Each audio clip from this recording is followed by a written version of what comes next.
So just to clarify, we're not talking about the grinding type of a shoulder problem, you know, where you're moving it around and pretty much every movement you make, you just hear.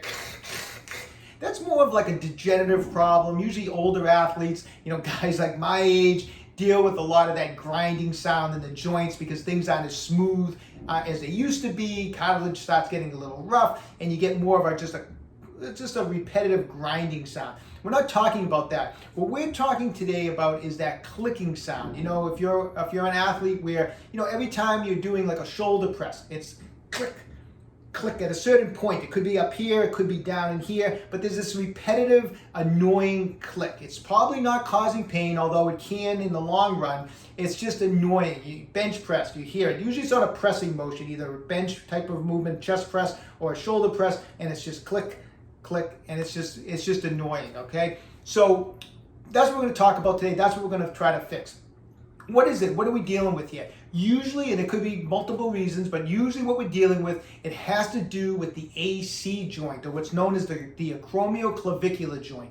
The acromioclavicular joint is a joint formed from the distal end of the clavicle, or the very end of the collarbone, comes and it meets the back end or the anterior part of the scapula. The scapula has a part that kind of comes anterior, and it's known as the acromion process. So clavicular, acromion, the AC joint, acromioclavicular joint. Those two bones come together. If you put your finger up here, there's a little bony nub up here. That's the AC joint. If you press around a little bit, you'll feel like a little groove in there, and that's the joint. And on each side of the groove is one end is the clavicle and the other end is the acromion process. And like I said, if you press in, you can feel the little groove, and that's the joint. In the world of joints, the AC joint is a pretty boring joint. You know, it's not like a hip joint that moves all over the place, or the glenohumeral joint that has all this motion. The AC joint is kind of like a boring, what we call a plain synovial joint. It's like a gliding joint, but it's important. You know, it's important for smooth motion of the shoulder girdle. And so when we're moving our arm, if we're moving it up, we have the clavicle and the acromion process have to be gliding. And what happens a lot of times is we get dysfunction in that joint. You know, why does that happen? For a number of reasons. I mean, a lot of weightlifting movements put a lot of stress on that AC joint. You know, if you're a weightlifter, you know, bench press, doing heavy bench presses, doing heavy shoulder presses, you're putting a lot of stress on the AC joint. It's not uncommon for weightlifters to have these chronically tender AC joints. You know, I've experienced that a lot over the years also. But a lot of the clicking has to do with dysfunction in the AC joint. It stops gliding correctly. And so as we move, instead of getting a nice smooth glide between those bones, a lot of times it'll catch and then release, and you get the clicking sound, okay? I'm going to show you my go-to method. I've been doing chiropractic for 30 years now. I know when this happens to me, I use this technique that I'm going to show you. I knock it out really quick. I use it on patients, and I give it to patients to do. And it's one of those techniques that usually gives you some pretty good immediate results. And when you experience the click, you work this technique, and a lot of times the clicking goes away. It may come back, but you just use the technique again. So let's get right into it.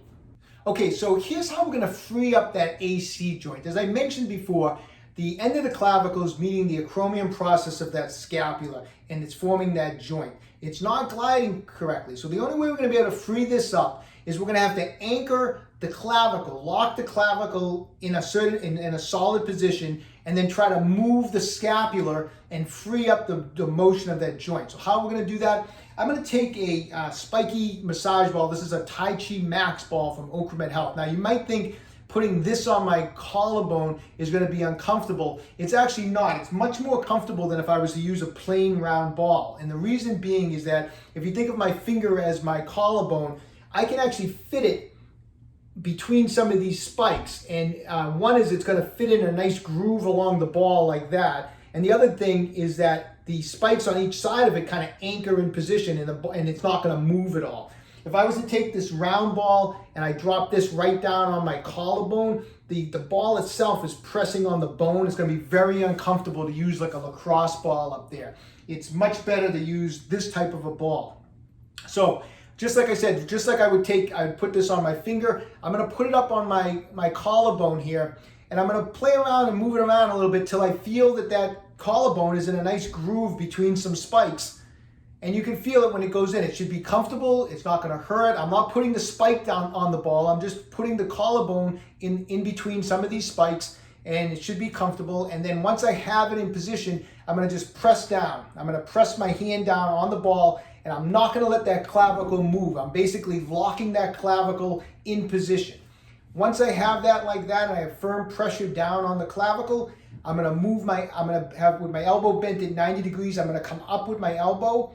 It's going to be much more difficult than if there was no ball on there. You're going to feel a lot of resistance because I'm locking that clavicle down. I'm going to come up.